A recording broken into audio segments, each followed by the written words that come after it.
Okay,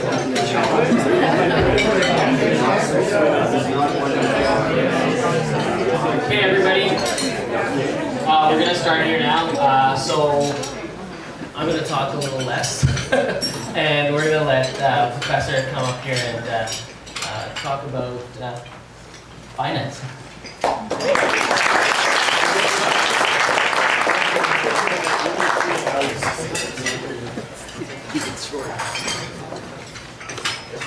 I usually use this wireless mic, so can you hear me now? Is it okay? So I want to make sure I don't throw it at somebody or move it around to myself. This morning I was actually teaching all day at this session. So yesterday, the person in charge of the session emailed me and said, "What kind of dress code do you want for your session?" He's obviously never seen what I wear when I teach. I haven't worn a tie in 20 years. I think I burnt my last tie 20 years ago. I don't even own a suit. No, I do own a suit. I had to wear it to my son's wedding a year ago because my wife said she would divorce me. So I have that suit I need it for funerals, I need it for weddings, but that's it, right? So when I teach, I wear whatever I want. And I'm never worried about signals you send, because when I first started teaching, I was told if you don't dress up, people will not listen to you. And I said, that's the only reason people are listening to you, is because you're dressed up. It's not going to last very long, because how long do you think that's going to be?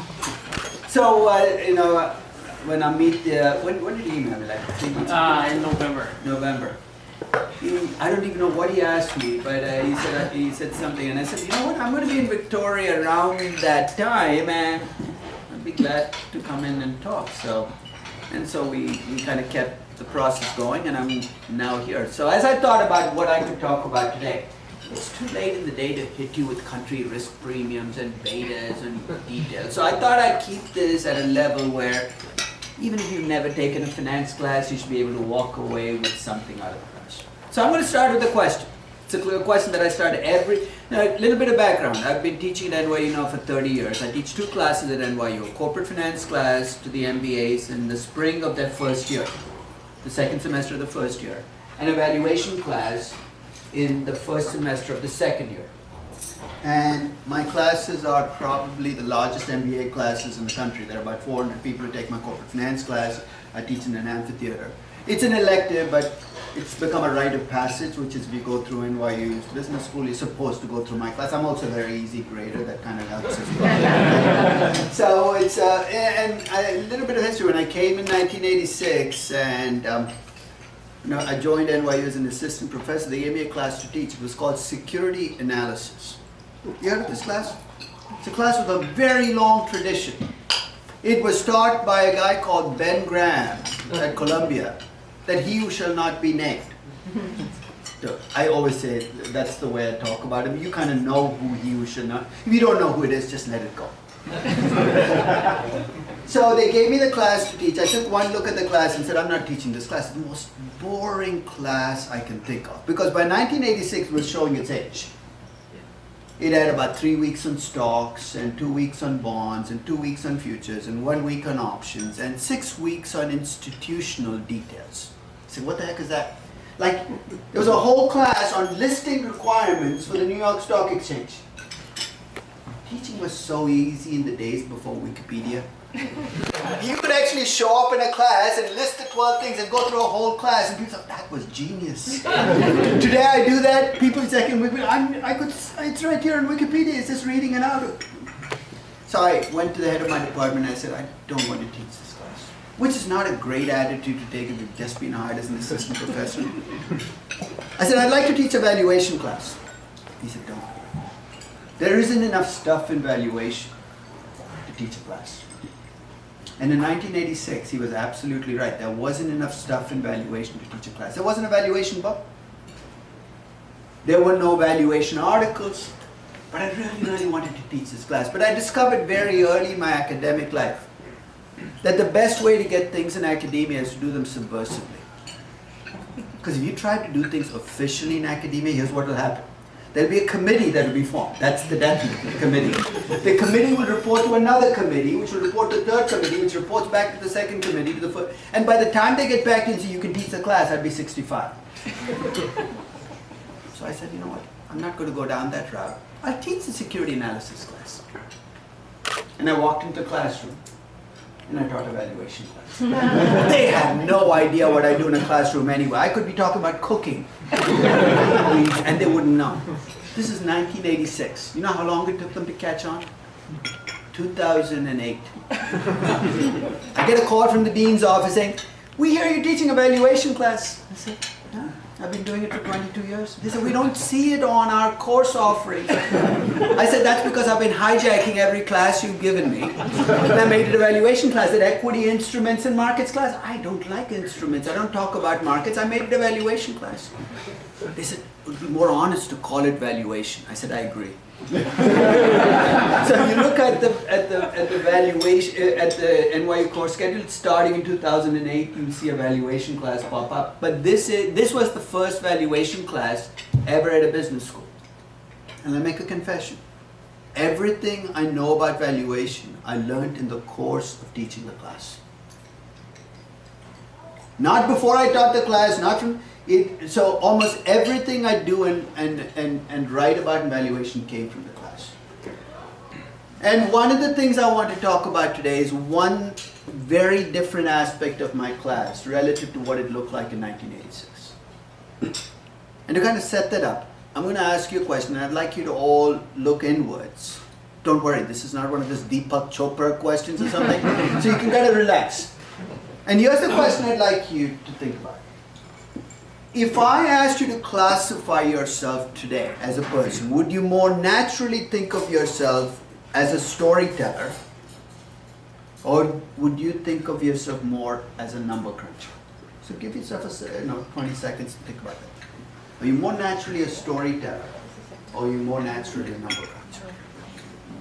You say, how would I know? You know. You knew when you were about 12 years old. I knew after my first literature class. They made me read Moby Dick. And I thought it was a story of a whale and Captain Ahab. Then I show up in the classroom and the teacher starts telling me all these hidden things in the book. I said, really? Herman Melville was thinking all of that stuff while he wrote about a whale? Or even worse, was Life of Pi. I thought that was a story about a dumb idiot who gets on a raft with a tiger. Nothing good can come out of that. Until somebody told me that there was no raft. I said, what? I saw it in the movie. There's no tiger. There's a tiger. There's no guides. It turns out that they're all stand-ins for something else. And I remember coming out of that class and saying, never again in my life will I subject myself to that kind of bullshit. And after that, my path was set. I avoided the social sciences like the plague. Algebra 1, Algebra 2, Algebra 3, Algebra 301. You leave high school, you're off to the races. You go to college, you can manage your way, you can wend your way through all these classes, never seeing another literature professor again. And you're a number cruncher. And then you go to work as a number cruncher. You become a banker, an accountant, an actuary. God help you to become one of those. You're in numbers heaven. And while you're doing this, you're bludgeoning your storytelling side. Every time it pops down. Don't get out there. There's no sign of weakness. You're a number cruncher par excellence. And they come back to business school to get angry. Then let's take the other group of people who went to that literature class. Right after that Moby Dick episode, they come and say, that was amazing. All those layers of meaning that I didn't even see. And they take literature 1, literature 2, history 1, history 2. Then they're off to the storytelling races. They become history majors at Yale, and then they discover after they get their history major, but that they don't get paid that much. Because you have to work as a journalist for like $16,000. And after about 3 years of suffering through these low-paid jobs, they say, I'm going to go back to business school. They end up in the MBA program as well. And they're both in my classes. I'm incredibly lucky because when I ask this question in my class, the breakdown is about 2/3, 1/3. 2/3 of my class are naturally numbers people, and that doesn't surprise me. There's a selection bias because this is an elective. You're taking a valuation class. You're doing it because you feel comfortable with numbers. But I'm actually lucky in the sense I do attract the storytellers for whatever reason, and they're in there as well. And I tell them what my end game is. I say by the time this class is over, here's what I hope will happen. I want number crunchers with imagination who are willing to tell stories. And I want storytellers with discipline.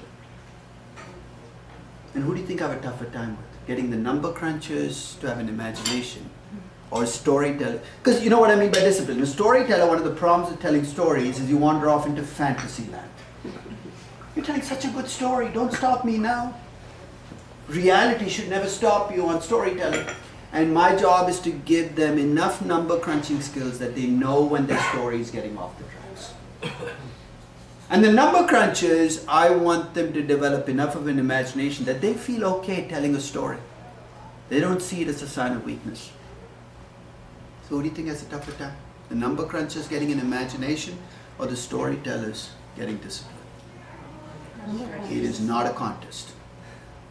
I can give the storytellers enough valuation skills that they feel okay by the end of class.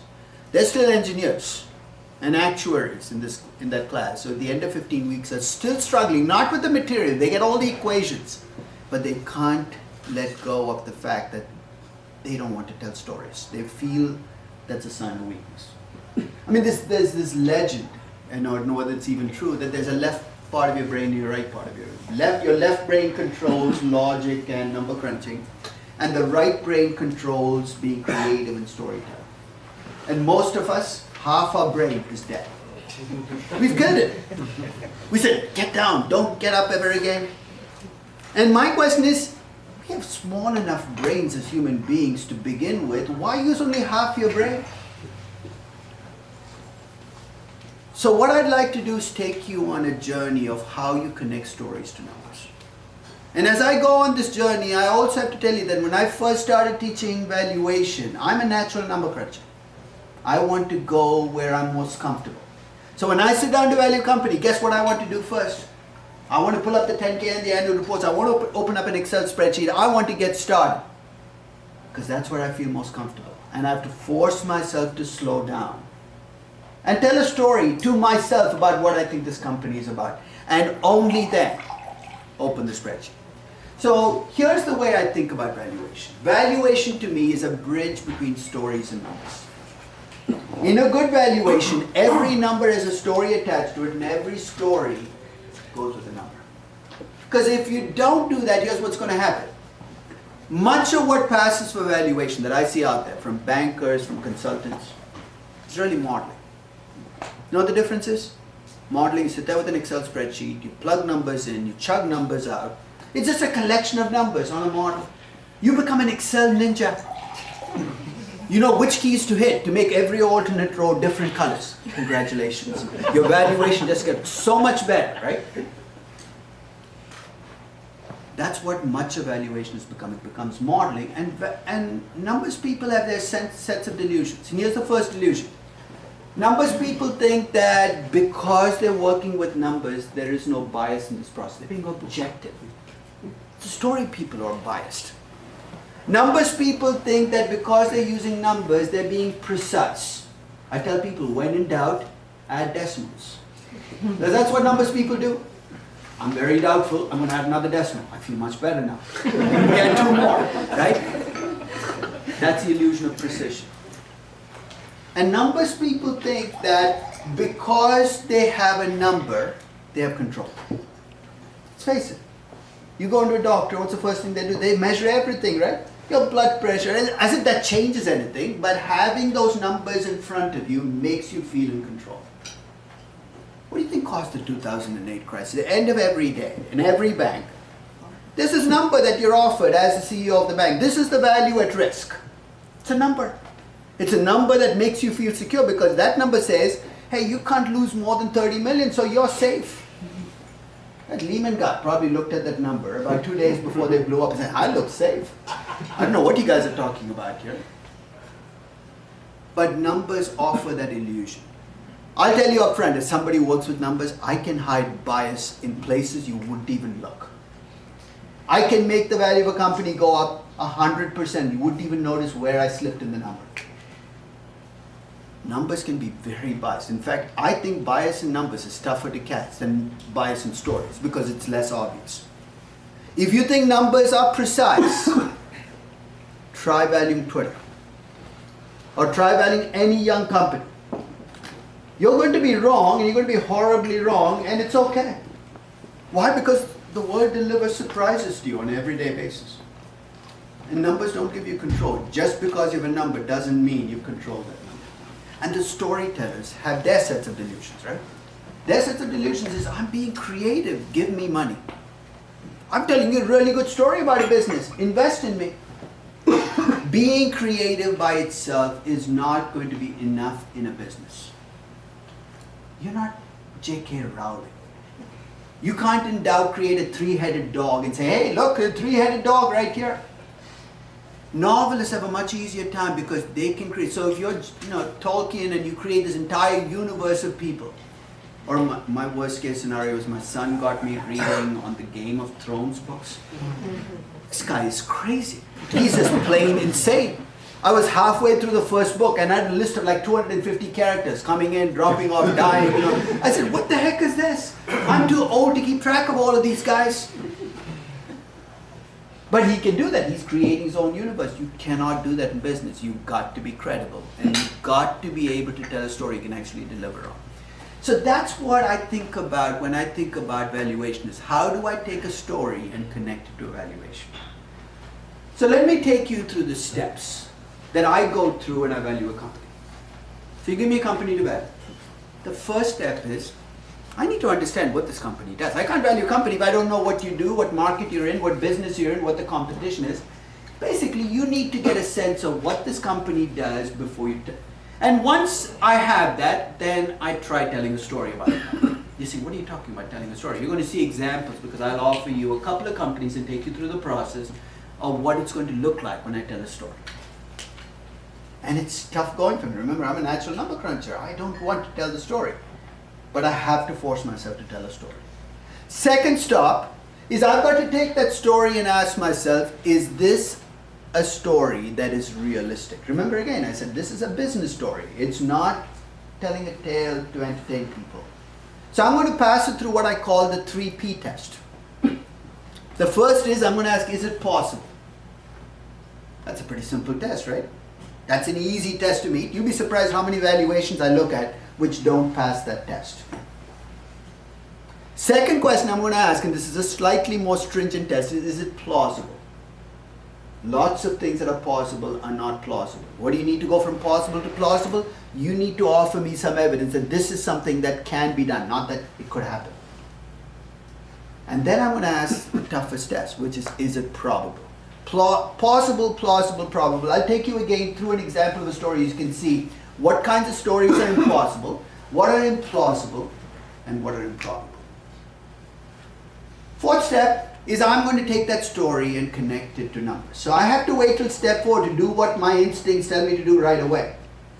Is I have to connect pieces of the story to pieces in valuation. I call these the inputs into value. Revenue growth, margins, discount rates, risk. And knowing the basics of valuation can help you make those connections. And only then am I going to finish the valuation. And so I have a story that I've converted into a value, right? I'm feeling really good about myself because it's my story. I like my story. Of course I like my story. I told it to myself. This is, I think, the 5th step is the most difficult part. Is once you've told the story and you've come up with a valuation, you've got to keep the feedback loop open. What does that mean? You've got to listen to people who don't like what you're saying. If all you do is tell stories to people who think like you, who feel that you're great, you're going to get no feedback. They're always say, that's a wonderful story. I love that story. So you've got to seek out people who say, that's crap. You don't know what you're talking about. It doesn't come easily because you want to hold on to your story, but to me that is the most critical part. It doesn't again. I have to struggle to do this, and I'll talk about some of the things I've tried to do in valuation to open up that feedback loop, because that's where you make your stories stand out. So you ready? I'm going to use 2 companies to illustrate this process. And I'll throw in some companies along the way that you might be familiar with as well. The 2 companies I'm going to talk about you are going to be familiar with. Is Uber in Victoria? No. Okay. But you know what Uber does, right? So one of the companies I'm going to do is a company I've become obsessed with over the last 16 months, which is Uber. I'm going to take you through my initial valuation of Uber and how I went through it and how that has evolved over time. It's a ride-sharing company, for those of you saying it's Uber. The second company I'm going to value is Ferrari. How many of you own a Ferrari? Let me know. Nobody owns a Ferrari here? Okay. So we're talking about Ferrari. I did this valuation at the time of their IPO. Just before the IPO and before the bankers put a price, I valued Ferrari. So basically, I'm going to show you my Uber valuation first from June of 2014 when I first valued Uber, and then I'm going to take you through my Ferrari valuation from October of 2015. Eventually, you're going to see spreadsheets, but for the first 40 minutes, you're going to see no spreadsheets, no numbers. So here's the first step. Before you value either of these companies, you need to figure out what they do. And I'll make a confession. The reason I got interested in Uber is I was reading the Wall Street Journal. I think the exact date was June 4th of 2014. There's a story about a company called Uber. And it raised money from venture capitalists, and the venture capitalists had priced the company at 17 billion. And I'll make a confession. I didn't even know what Uber did. I don't take cabs. I take the subway. I walk, I run. I'd rather do anything but get in a cab in New York City. To me, that is the lowest you can get. So to me, car service and cabs are not something. So I would say I would never heard of Uber, but that wouldn't be true because for the previous 3 months on my credit card, I'd noticed Uber popping up. Now to fill in the rest of the story. My son was a senior at Wake Forest and must have decided to use Uber and use my credit, don't ask me why, entered my credit card into his Uber account. I thought he was taking German language lessons. I had no idea what Uber was. So if I'm going to value Uber, the first thing I need to figure out is what does Uber do? So what do you think I did first? No, Wikipedia doesn't help me on this. It's a private company. I'm not going to find anything on the public space. I downloaded the Uber app onto my phone. Then I hit the app. I was in the city, and I called for an Uber car.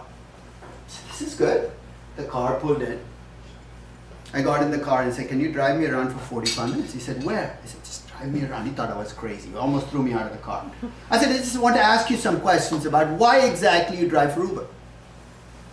So he started talking about himself. He said, "No, I work during the day. This is my second job. I own a car and I use the car to make a second income. So I drive for Uber because it."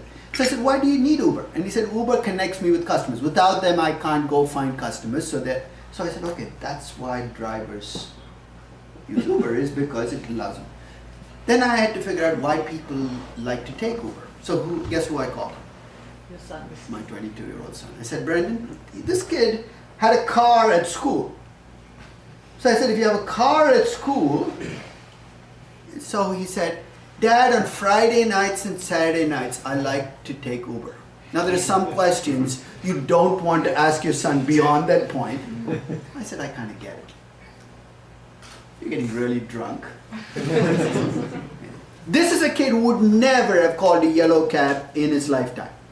It's too primitive, right? Because you got to go on the street, you got to hold up your hand. This is not going to happen. But he said, "It's very convenient. It's right on my phone. I hit it. 15 minutes later, it's there." So I kind of understood why customers took Uber. Right? I remember asking my son, "Is it more expensive than a cab?" I thought it must be more expensive. You're calling. He said, "No, it's about 20% cheaper." I said, "Does it take more time than a cab?" He said, "No, it's quicker." I knew then that the yellow cab business was destined for doom. Because we're competing against a service that is cheaper than you are, and more convenient and quicker. What the heck are you going to compete on?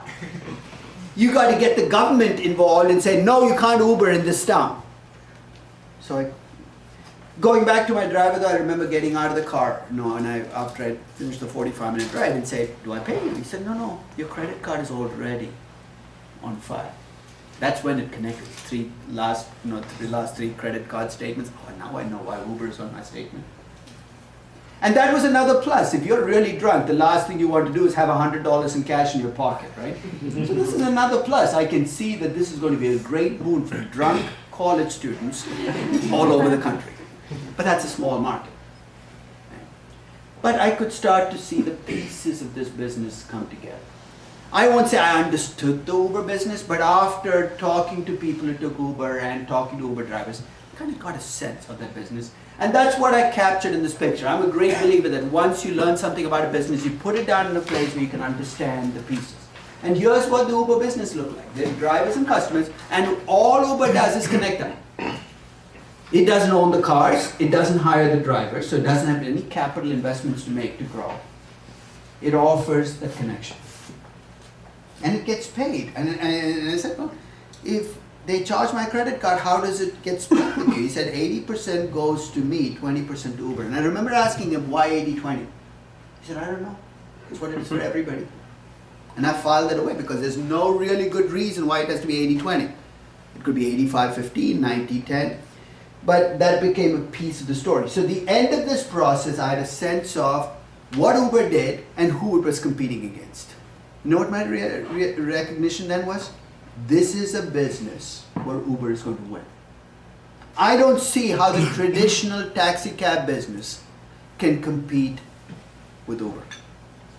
So that became part of my story. It's going to drive my story. Is this? So that's my Uber. Starting with the Uber story. I'll make that understanding of Uber the basis of my story. Now let's turn to Ferrari. What does Ferrari do? It's a stupid question. Human. It produces remarkably impractical transportation vehicles. There's one guy in my town who owns a Ferrari. I've never seen him out in it. Because what the heck are you going to do? Drive to the grocery store? Can you imagine parking your Ferrari and walking into the grocery store? You're not buying anything. You're running out very quickly because you're afraid that somebody might dent your Ferrari. How about driving carpool? Can you imagine pulling up for carpool in your Ferrari? There's one seat. You have to pile up the kids all four. Get on his lap. No, get on her. No, go stack up, right? It is a remark. If you think about a car as a transportation vehicle, a Ferrari is good for you. So why do we buy Ferraris? Because Ferraris make you special. This is the only guy in town who owns a Ferrari. It costs $1.5 million.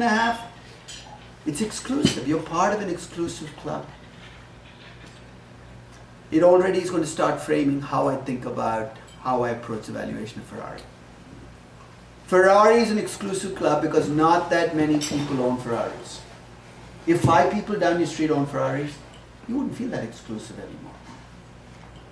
So with Ferrari, I went back and said, I've got to understand the auto business that Ferrari is part of, because the auto business, ultimately it is an automobile company, and the auto business is a horrible business. In fact, it's probably one of those dysfunctional businesses that doesn't deserve to exist. Every aspect of it is awful. Let's start at the top. It's a business with low revenue growth. For the last decade, revenue growth has been about 5.63% a year. And half of it has come from, this is an answer you can give. Anytime you get in an interview and you get stuck when somebody asks you a question and you don't have the answer to the question, try this out. It's China. Whatever the question. Why is Apple in trouble? China. What's happening with Google search engine? China. It has no meaning at all, but people say, oh really, you're right, it is China. So this is a business with low growth globally. That's just the first piece of the puzzle. With horrible margins. The median operating margin, this is not even net profit, this is the operating profit margin for an auto company is about 4.4%. And a third of all automobile companies lose money. So it's got low revenue growth, low margins. Let me complete this trifecta of doom. It's also a business where the amount that they have to reinvest to keep going keeps going up. Why? Because if you got into any new car, notice it's half computer. The amount that automobile companies have to invest in technology keeps going up and up and up. So you have a combination of low growth, low margins, and high reinvestment. You know the end product is going to be. The kinds of returns that automobile companies earn relative to what they need to make for 9 out of the last 10 years has been less than the cost of capital. If I were looking at a bad business, and Ferrari is in a bad business, that's not good news, right? But Ferrari is different. As I said, Ferrari is not really a car company. It's an exclusive club, and it stays exclusive because it sells very few cars. Through all of 2014, through the entire year, Ferrari sold 7,255 cars globally. Think about it. That's how many cars Volkswagen rejects on the assembly line every day. 7,255, this is nothing. This is the global distribution of what they sell. You say, this is a horrible company. Hey, before you go any further though, they do sell very few cars, but they sell them each at $1 million plus a piece. They have operating margins of 18.2%. Remember what they were for the auto business? It's 4. So they sell very few cars and they keep the margins high. They do no marketing. Have you ever seen a Ferrari ad? No, I mean, you might see a Ferrari symbol when you watch one of those car racing events, like in the mountains or something. But I've never seen a Ferrari ad. Why? They don't want to advertise. The kind of people who buy a car based on advertising, they don't want coming into the dealership. They want just, you talk to that other billionaire, okay, you can come in. But don't let that guy come in. He looks just like he has only 100 million. Let him say hi. So this is an exclusive club. It doesn't sell very many cars. It has these high margins. And here's another little bonus. Because they've sold about 7,250 cars for the last decade. The 2008 crisis didn't even affect their sales. Why? Because if you're a billionaire, a crisis, you're worth 800 million instead of $1 billion. You don't feel the pain that much. The kinds of people they sell cars to wouldn't know whether the economy was in a recession, a recovery, or a depression. That's actually pretty good news if you're from a risk perspective, because it means that your revenues and margins are pretty stable. So here's the complete picture. They don't sell very many cars. They have high margins. They don't reinvest much because they don't need new assembly plants. And they have a pretty low cost of capital. And I'm going to bring that all into my story. So let's start by telling stories for the two companies. So remember again, you're telling a story for a business, not a story to entertain. So don't get carried away and give a 6-hour story. Right? This is not a filibuster. Right? You want your story to be short and you want it to be focused. In 15 minutes, you want people handing you $1 million. Say, I want to be part of your business too. So let's see what story I'm going to tell for Uber. In June of 2014, and it's important that you remember that date. So this is based on what I knew in June of 2014. Here's the story I told for Uber. I saw Uber as an urban car service company. Every single word here is going to matter in my valuation. Urban car service company. What does the urban signify? That I think they're going to be successful in cities and big towns. I don't see them in suburbs and villages.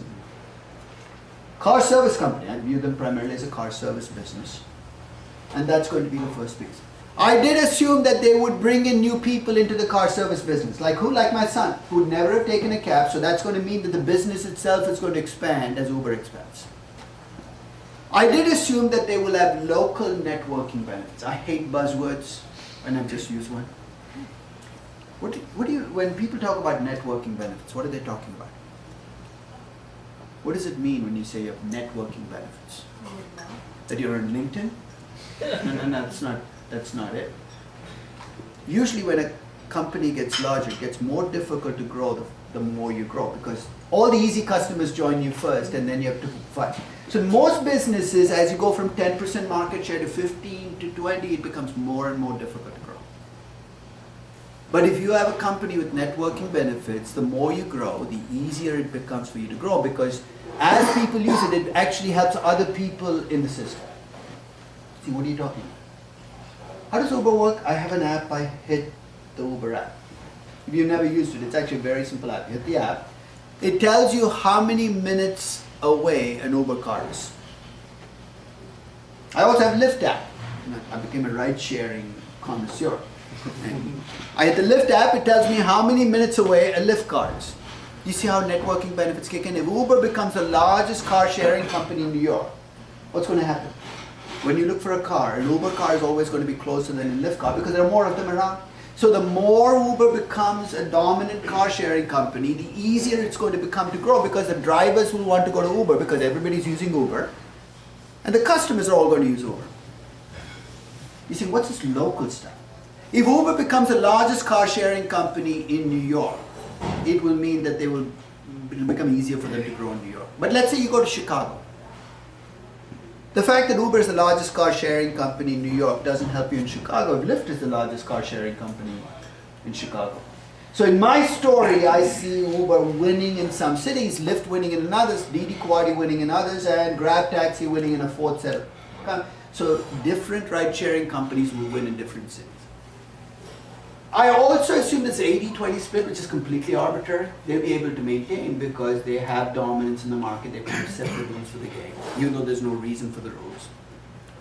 And as a final piece, I'm going to assume that they're going to be able to keep doing, at least in June of 2014, what they're doing right now, which is they don't own the cars, they don't hire the drivers, they don't have no capital investments to make. So that's my story for Uber. You're going to see this play out in the numbers. Now with Ferrari, here's what my initial story was. I viewed it as an exclusive club, which basically means I can't give them 30% growth for the next 5 years, because if I give them 30% growth, what's going to happen? You're going to say, why do I have this Ferrari? 3 people on my street seem to have it. So I'm going to assume it'll stay exclusive, which means my revenue growth has to be low.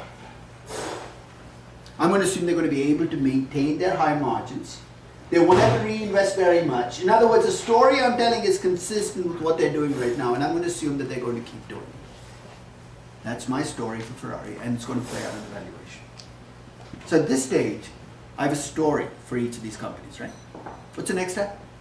Checking to make sure that my story is possible, plausible, and probable. Let me very quickly give you what I mean by this. If it's possible, it could happen. Probably won't, but it could happen. Lots of things are possible. If it's plausible, you have to make a more stronger argument that it could happen. You have to show me other companies that have done it, or some basis for it. And if it's probable, you got to go even further. So when you tell a story, you want to make sure it's not an impossible story. That's definitely no, because that's a fairy tale. That it's not an implausible story, and that it's not an improbable. You're saying, what are you talking about? Let me give you some examples of impossible stories. You tell me your company will grow at a 5% growth rate in Canadian dollar terms forever. You have this lovely company. You know what? You have a problem. You know what the problem is? What will happen to your company if it grows at a 5% growth rate forever in Canadian dollar terms forever? It's going to become, in about 30 years, it's probably going to become the Canadian economy. Okay? Globalization. 25 years later, you're going to become the global economy. Then what? Interplanetary travel. So you tell me your growth rate is high. I can live with that, but don't tell me it's going to be higher than the growth rate of the economy forever. That's an impossible story. Now, how many investment banking valuations are impossible? 4% growth rate forever. In this economy, 4% growth rate forever in US dollar terms is impossible. That's not me talking. That's mathematics. That's an impossible story. Or you'll have somebody says, I think my company's market share will keep going up. It has market power. Okay. So you increase. And this is often the case when you increase revenue. And so why is revenue? Because my company is getting a higher market share. Then I look at the year 10 number and say, I notice you have a problem. Happened last semester when somebody valued Netflix in my class. And they had 600 billion in revenues in year 10. And I said, do you have Netflix? He said, yes, I do have Netflix. And so what do you pay for it each month? He said, about $8. He said, so over a year, it's about $100, right? He said, yes, you know where it was going. And he said, to get 600 billion in revenues in year 10, did you ever think about the fact that of how many people will have to buy Netflix? He said, I didn't even think about that. I said, where do these revenues come from? They're not, born out of spreadsheets. This will require every person on the earth to have 2 Netflix accounts. It's not going to happen. He said, are you telling me my assumptions are wrong? I'm saying, I'm not telling you that. The sheer math is wrong. It is just an impossible story. Oh, here's another story. You'll see somebody say, well, I think my company can grow with cost cutting. A reasonable story, right? So they'll cut costs in year 1 and cut costs in year 2. And they'll keep going and going and going. To a point where they can't go on anymore. Why? Because you can cut only so much in costs. You cut your cost to 0. Let's say you're that efficient. Costs have gone to 0. Your profit margin is now 100%. Please stop. Because if you keep cutting now, I'm not sure what exactly is happening. But I've never seen this in a company before, right? Or here's a classic accounting mismatch in valuation. The two line items you see in valuation are depreciation, which is a non-cash expense you add back, and capex, which is a cash outflow. So in most valuations, you have depreciation projection and a capex projection. Nothing wrong with them. In about a third of all the valuations I see, you'll see depreciation cross capex and keep going up. It will become larger and larger relative to capex. What's the problem with that? What do you get to depreciate as a company? It's what you had as capex. You have a problem here because if your depreciation is 200% of your capex, what are you depreciating? Who's giving you permission to do this? You're probably going to end up in a padded penitentiary sooner or later. You better stop now. These are impossible valuations. And you'd be amazed at how many investment banking valuations I see every day where I say, this is impossible. What's implausible? These are things that could happen, but I'm going to push you on it. So if you give me a company where there's growth without any reinvestment, so you're basically growing and growing, you're never building factories, you're never putting in a plant, what's going on here? And maybe you have a really good reason. Maybe your company is an infrastructure company that built this huge factory 2 years ago with 600% excess capacity. So maybe that's why you're growing. It could be that you're telling me that you're going to make these huge margins and nobody's coming into the market. So how come? Usually when you make money, people try to come in. Maybe again you have a good story. You say, I am cousins with the Chinese foreign minister. And he decides who comes into the market. Hey, competitive advantage, see it out with your all the, so it could be a really good reason.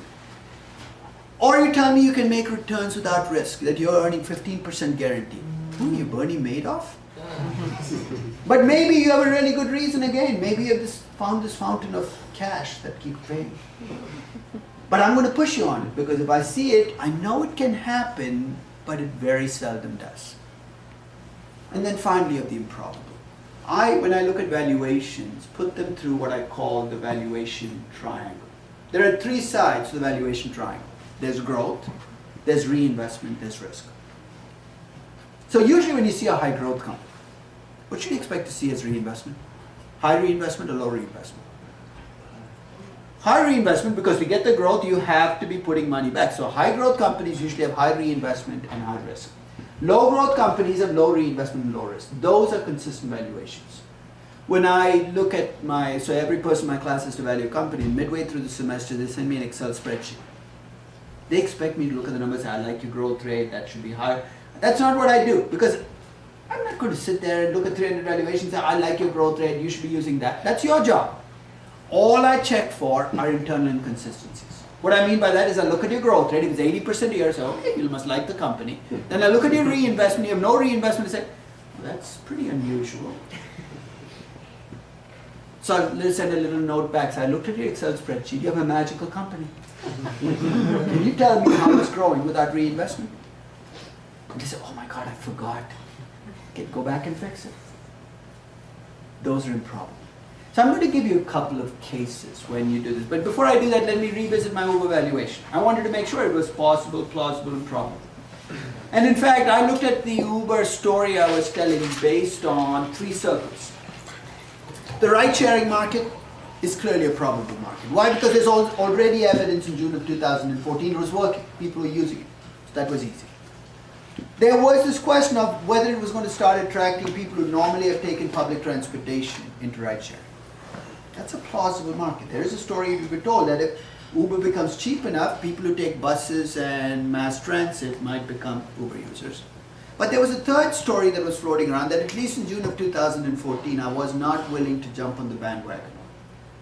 Every morning when I wake up at 5:30, I get my stuff done, and at 7:30, I drive my car to the station. 4 minutes away, I'm too lazy to walk. I park it in the station, I take the train into work. I work till 4:30, 5 o'clock. I keep academic hours, which is different from working hours. And at 5 o'clock, I come off the train, I get into my car and I drive the 4 minutes back. And it sits in the garage all night. For 8 minutes of driving every day, I own a car, I pay insurance on it, I drive it into the service station every 3 months. It's an incredible waste. But I live in the suburbs, I really have no choice. There is a story that's being told by Uber promoters who says, look, maybe Uber can replace your second car. How? If enough Uber cars show up in suburbia, I'm willing to switch because this is an incredible waste of money and time for me to own a second car. You see how this is going to affect your story? Because now it's replacing the second car that families would buy. That expands their potential market.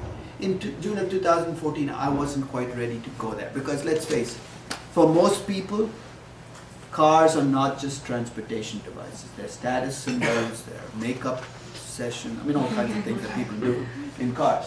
So, for the moment, I don't think people are going to make that leap, but that story might become feasible in a year or 2 years.